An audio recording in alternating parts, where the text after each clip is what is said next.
नमस्कार दोस्तों। आज का जो वीडियो है वो अपर्दन चक्र की संकल्पना पे आधारित पेंक का जो मॉडल है उसी से संबंधित है। इसके पूर्व का वीडियो डेविस के अपर्दन चक्र से संबंधित था। जहाँ तक पेंक के मॉडल की अगर हम बात करें तो वॉल्टर पेंक जो हैं वो जर्मन साइंटिस्ट थे और इनका ओरिजिनल वर्क जो है वो जर्मन भाषा में था, इसीलिए अभी तक के अधिक गलत समझे गए भूगोलवेत्ता हैं। बाद में 1972-73 में इनके कामों का जो है अनुवाद हुआ, जो एक बुक के फॉर्म में प्रकाशित हुआ अंग्रेजी में। उस बुक का नाम था morphological analysis of land forms, a contribution to physical geology. और इसी बुक में इनका एक मॉडल आया, जो मॉडल को कहा गया मॉर्फोलॉजिकल सिस्टम और मॉर्फोलॉजिकल एनालिसिस। तो वॉल्टर पेंक का ये बेसिकली मॉडल है जो मुख्य तौर पे अपर्दन चक्र की संकल्पना को स्पष्ट करता है। वॉल्टर पेंक ने डेविस का जो टाइम डिपेंडेंट मॉडल था, यानी जो समय पे आधारित मॉडल था, यूथ स्टेज, मैच्योरिटी स्टेज और ओल्ड स्टेज के बारे में जो उसने बात कही थी, उसको इन्होंने पूरी तरह से नकारा और नया मॉडल दिया जिसको मॉर्फोलॉजिकल एनालिसिस कहा जाता है। इनके मॉडल देने का मुख्य उद्देश्य यही था कि बेसिकली ये फाइंड आउट करना चाहते थे कि बहिर्जात जो बल हैं या जो प्रोसेस हैं उसका और आकृतिक विशेषता के आधार पे धारातलीय संचलन के विकार और उसके कारणों की कल्पना करना। दैट मीन्स कि to find out the model of development and cause of crustal movement on the basis of exogenetic process and morphological characteristics. Exogenetic forces का मतलब ये हुआ कि अपर्दन के जो भी दूत कार्य कर रहे हैं उससे जो है विभिन्न प्रकार की जो स्थलाकृतिक विशेषताओं का निर्माण होता है उस धारातलीय संचलन से, उसके विकास और उसके कारणों की व्याख्या करना इनके कार्य का मुख्य उद्देश्य था। इसी क्रम में इन्होंने जो है एक सिद्धांत दिया और उस सिद्धांत को, जिसको मॉर्फोलॉजिकल एनालिसिस कहा जाता है, और उसमें इन्होंने कहा कि स्थल रूप संरचना प्रक्रम अवस्था का प्रतिफल न होकर, जैसे आप लोगों को पता है कि संरचना प्रक्रम अवस्था का प्रतिफल संरचना होता है, ये डेविस ने बताया था।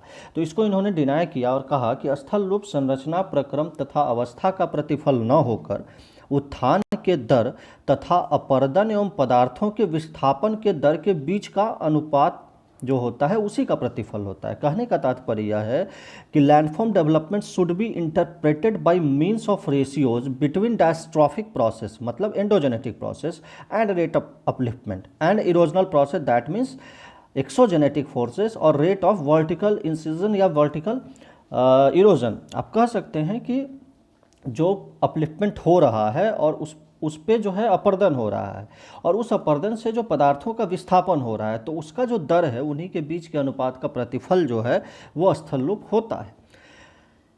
इन्होंने कहा कि उत्थान से पहले जो भूमि है वो पूरी तरह से आकृति विहीन मैदान होती है, और इसके लिए इन्होंने एक वर्ड यूज किया जिसको इन्होंने प्राइमारंभ कहा। प्राइमारंभ बेसिकली है क्या, तो वो एक फीचरलेस जो है प्लेन है, जिसको डेविस को आप पेनी प्लेन जो कहा था, समप्राय मैदान, उसी संदर्भ में आप समझ सकते हैं कि प्राइमारंभ जो है एक फीचरलेस या आकृति विहीन मैदान है। तो वो जो है उत्थान के पहले वैसा स्थलखंड का होना अनिवार्य है। और समय के साथ, यानी स्थल रूपों के विकास में समय की भूमिका नहीं होती है, बल्कि ये होता है कि जो स्थलाकृति है उसकी क्या विशेषता है, और जो टेक्टोनिक मूवमेंट हो रहा है, या आप समझ सकते हैं कि जो विवर्तनिकी संचलन हो रहा है, एंडोजेनेटिक फोर्स की चर्चा जो इन्होंने किया, उससे जो है किस तरह से विकास हो रहा है और क्या कारण है, उसी का व्याख्या इन्होंने किया है।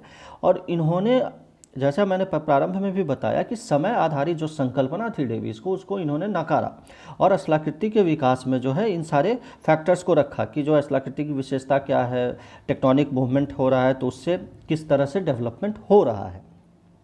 इसी क्रम में पेंक ने जो है एक वर्ड यूज किया, एंटिक्लुम, जिसका मतलब होता है डेवलपमेंट या विकास। आपको ध्यान होगा कि डेविस ने इसी जगह पे एक वर्ड यूज किया था जिसको उन्होंने स्टेज कहा था, अवस्था कहा था, और कहा था कि 3 स्टेज होता है, जिसमें युवावस्था, प्रौढ़ावस्था और वृद्धावस्था कहा था। तो उसी के संदर्भ में इन्होंने कहा कि ये जो है स्टेज नहीं होके ये स्थलाकृति का विकास या डेवलपमेंट होता है, और उन्होंने जो वर्ड यूज किया था उस वर्ड को कहा एंटिक्लुम। यानी कि डेवलपमेंट और एंटिक्लुम को इन्होंने 3 भाग में बांटा। जो सबसे पहला भाग था उसको इन्होंने कहा आप्स्तिजिंडे एंटिक्लुम, दूसरे को ग्लिक फॉर्मिक, और तीसरे को आप्स्तिजिंडे इंटिकुलम, मतलब पहले में AUF है, लास्ट में AV है, मतलब आपस्ती जिंडे और आपस्ती जिंडे। तो ये जो तीनों जो पार्ट हैं, ये तीनों स्थलाकृति के विकास कैसे होते हैं और किस तरह का लैंडफॉर्म डेवलपमेंट होता है, विकास होता है, उसी चीज़ को ये स्पष्ट करता है। अगर हम सबसे पहले की बात करें कि ये आपस्ती जिंडे इंटिकुलम जिसको इन्होंने कहा, तो इन्होंने इसमें स्पष्ट कहा कि जब फोर्स लगता है किसी भी स्थल पे, जो आंतरिक संचलन होता है, उसमें स्थल रूपों का विकास तीव्र गति से होता है, क्योंकि शुरू शुरू में मंद गति से होता है विकास, उसके बाद तीव्र होता है, क्योंकि उत्थान जिस हिसाब से बढ़ता है अपरदन की गति भी उसी हिसाब से बढ़ती है। उसके बाद क्या होता है, चूँकि प्रारंभिक अवस्था होती है, तो जो अपर्दन होता है, जो अपर्दन के दूत अपर्दन करते हैं, वो बेसिकली लंबवत अपर्दन करते हैं, और लंबवत अपर्दन से एक ढाल का निर्माण होता है जिसको इन्होंने उत्तल आकार की घाटी या कॉन्वेक्स स्लोप का कहा। इन्होंने ये भी कहा कि चूँकि अपलिफ्टमेंट जो है वो प्राइमरम्प पे हो रहा है, क्योंकि प्राइमरम्प सबसे प्रारंभिक बिंदु है जहाँ से उत्थान और अपर्दन की प्रक्रिया प्रारंभ होती है। तो उत्थान और अपर्दन से प्राइमरम्प, जो कि एक आकृति विहीन मैदान है, उस पर कई छोटे छोटे चबूतरे का निर्माण हो जाता है, सोपान का निर्माण होता है, और इसको इन्होंने, जो बेंचेज का निर्माण हुआ, इसको इन्होंने पीडमेंट ट्रैपेन नाम दिया। और ये पीडमेंट ट्रैपेन जो होता है वो प्रत्येक सोपान का एक चबूतरे के रूप में विकास था, जिसको इन्होंने पीडमेंट फ्लैसे नाम दिया। मतलब एक तरह से आप समझ सकते हैं कि एक तरह से धीरे धीरे वो जब इरोड होता है या अपर्दन होता है उत्थान के दौरान, तो एक चबूतरे टाइप की स्थलाकृति का विकास होता है। तो जो पहला इन्होंने बताया तो वो हुआ कॉन्वेक्स स्लोप, जिसको इन्होंने आपस्ती जिंडे इंटिकुलम कहा। जो दूसरा इन्होंने चर्चा की वो है ग्लिक फॉर्मिंग। ग्लिक फॉर्मिंग आप देख पा रहे होंगे कि पहले जो फिगर है, जो ब्राउन कलर से दिखा रहा है, वो थोड़ा सा और बड़ा हो जाता है, यानी इसमें यूनिफॉर्म हो जाता है, क्योंकि जो उत्थान की दर है प्रारंभिक अवस्था में और जो कटाव की दर है वो ऑलमोस्ट समान दर से होता है, तो सम ढाल की स्थिति, यूनिफॉर्म स्लोप का विकास होता है। प्रारंभ में उत्थान की दर जो है वो बेसिकली जो है आप रेट ऑफ अपलिफ्टमेंट से जो है अधिक होता है, तो निम्नवर्ती अपर्दन जो है वो ज़्यादा तेज़ी से होता है, लेकिन धीरे धीरे अंत तक जो है उत्थान समाप्त होने लगता है और अपर्दन होते रहता है, तो ऊंचाई भी धीरे धीरे कम होने लगती है। तो इस अवस्था को इन्होंने कहा कि ये ग्लिक फॉर्मिंग होगा, और इसको इन्होंने यूनिफॉर्म या सम ढाल की स्थिति बताया। जो तीसरा इनका डेवलपमेंट का पार्ट था, उसको इन्होंने कहा कि ये आपस्ती जिंडे होगा, जो कि कॉन्वेक्स स्लोप की अवस्था को बताता है। इसमें क्या होता है कि ये अंतिम विकास का पार्ट है, जिसमें घटती दर से स्थलाकृतिक विकास होगा, वैनिंग डेवलपमेंट। कारण क्या है कि जो वर्टिकल इरोजन हो रहा होता है वो अब हॉरिजॉन्टली होने लगता है, यानी कि लंबवत की जगह वो पार्श्विक अपर्दन, साइड से कभी कटाव प्रारंभ हो जाता है, और जब साइड से कटाव प्रारंभ होगा तो ऊंचाई यानी एब्सोल्यूट हाइट के साथ साथ रिलीफ भी काफ़ी तेज़ी से कम होने लगेगा, यानी कि निरपेक्ष उच्चावच में भी तेज़ी से ह्रास होने लगता है। और ये जो स्थलाकृतिक विकास का जो है एक अंतिम पार्ट होता है, जिसमें जो है ये घटती दर से स्थलाकृतिक विकास होता है। और इस क्रम में इन्होंने कहा कि दो प्रकार के ढाल विकसित होते हैं। अपर पार्ट के ढाल को इन्होंने कहा कि अपर पार्ट का जो ढाल होता है वो गुरुत्व ढाल होता है, ग्रेविटी स्लोप होता है, और इसको इन्होंने कहा कि ये ढाल जो है बहुत खड़ा या तीव्र होता है, और इसके लिए इन्होंने जो वर्ड यूज़ किया वो किया वासचुंजन। और जो नीचे का ढाल होता है लोअर पार्ट का, वो जनरली बहुत मंद ढाल हो जाता है, और वॉश स्लोप भी कहा जाता है, WASH, वॉश स्लोप या हाइल्डेन हैंग इन्होंने इसको नाम दिया। तो ये दो ढाल बताया, जो ऊपर का ढाल तीव्र होता है, नीचे का ढाल जो है कम होता है। तो और इस तरह का जो ढाल डेवलप होता है उसको इन्होंने अवतल ढाल कहा, कॉनकेव स्लोप कहा। आप देख पा रहे होंगे कि ऊपर जो कोरिजन लिखा हुआ है, ये जो पार्ट है, ये जो पार्ट है, ये कोरिजन मतलब यहाँ पे कट रहा है और यहाँ पे डिपोजिशन हो रहा है। तो ये जो है लास्ट का स्थिति होता है जब इस तरह की स्थलाकृतिक विकास होती है। और लास्ट में इन्होंने कहा कि जब अंत में जब ये पूरा अपर्दन हो चुका होता है, तो उस संदर्भ में एक पेनी प्लेन की स्थलाकृति बनती है, फिर से एक संप्राय मैदान बनता है, और इसको इन्होंने एंड रम्फ कहा। एंड रम्फ मतलब कि अंत में एंड रम्फ या फीचरलेस एक स्थलाकृति का निर्माण होता है। तो इन्होंने दो फीचरलेस स्थलाकृति की बात कही। एक कही प्राइमारंभ, जो कि प्रारंभिक दौर में या प्रारंभिक विकास में दिखता है, जहाँ से विकास शुरू होता है, और लास्ट में जो आप्स्तिजिंडे इंट्यूकुलम के समय जब पूरी तरह से कॉन्केव स्लोप का निर्माण हो चुका होता है, तो वहाँ पे एंड्रम्फ की स्थलाकृति का निर्माण होता है। इसी आधार पे डेविस ने जो है 3 जो स्टेज बताया, उसी के को जो है इन्होंने डेवलपमेंट बता के 3 डेवलपमेंट में बताया, और बताया कि इन 3 डेवलपमेंट में 5 फेज आते हैं। अपर्दन चक्र की 5 प्रावस्थाएं आती हैं, और ये 5 प्रावस्थाएं क्या क्या हैं, कैसे जो है स्थलाकृति का वो चक्रीय प्रक्रिया प्रारंभ होता है। तो जो सबसे पहला इन्होंने बताया उसमें ये कहा कि जो रेट ऑफ अपलिफ्टमेंट है वो more than rate of erosion है। यानी कि जो पहला स्टेज होता है उसमें जो उत्थान की दर होती है वो बेसिकली जो कटाव होती है या जो अपर्दन हो रहा होता है उससे अधिक या ज़्यादा होती है। उस कंडीशन में क्या होगा कि उत्थान तो तेज़ी से हो रहा है, अपर्दन उससे कम हो रहा है, तो एब्सोल्यूट हाइट भी बढ़ेगा और रिलीफ भी बढ़ेगा। यानी कि उस स्थिति में निरपेक्ष ऊंचाई और उच्चावच दोनों में बढ़ोतरी होती है। सेकेंड पार्ट क्या बताया इन्होंने कि जो rate of upliftment is greater than rate of erosion. Second में भी सेम चीज़ होता है कि रेट ऑफ अपलिफ्टमेंट रिलेटिवली ज़्यादा होता है रेट ऑफ इरोजन से।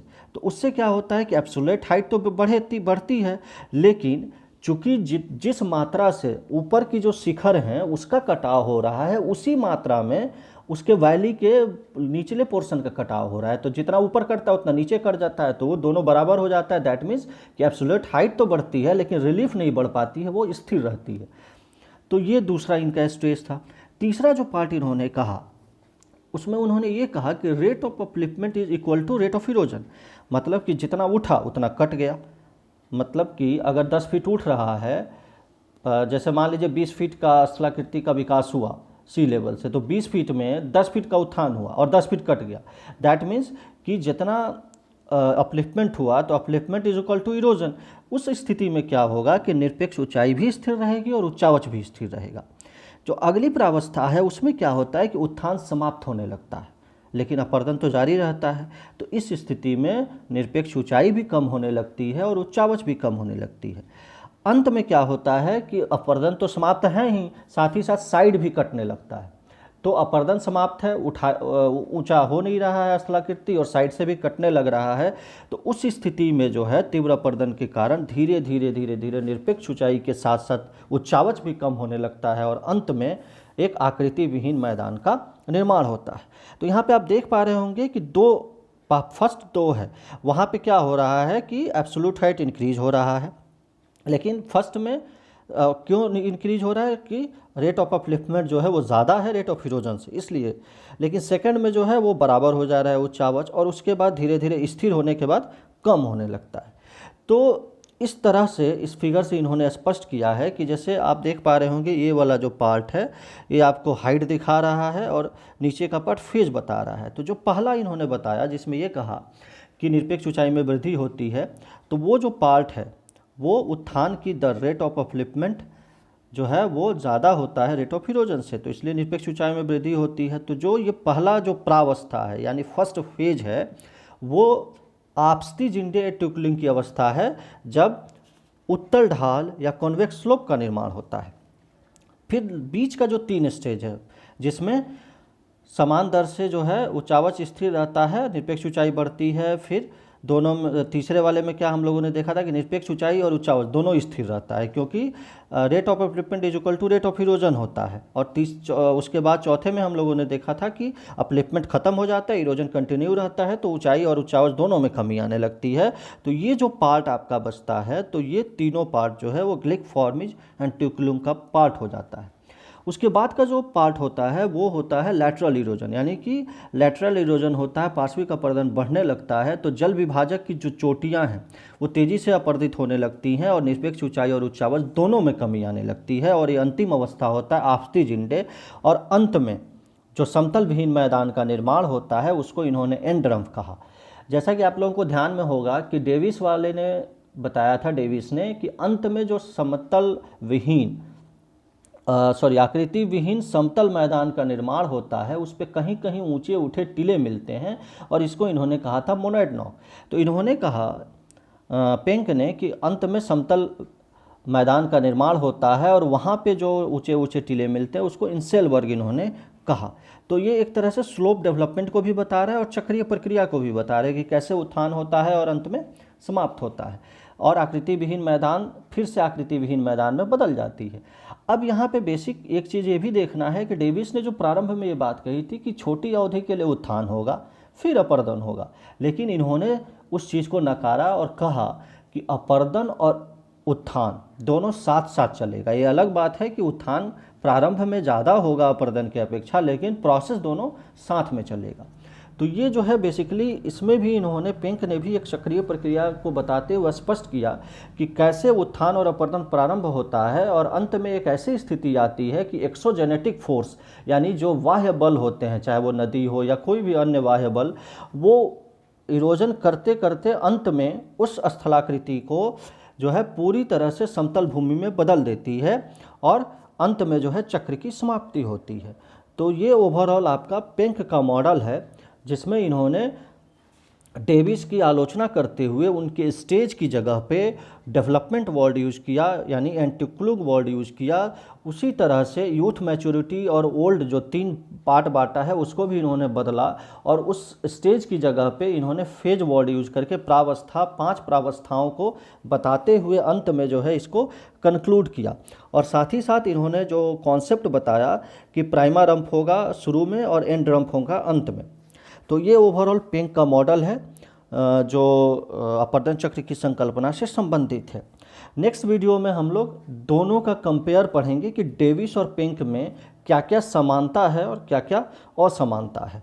तो आप लोग इसको आई होप समझ गए होंगे। बहुत बहुत धन्यवाद। स्वस्थ रहिए, खुश रहिए, आपका दिन शुभ हो। Have a nice day.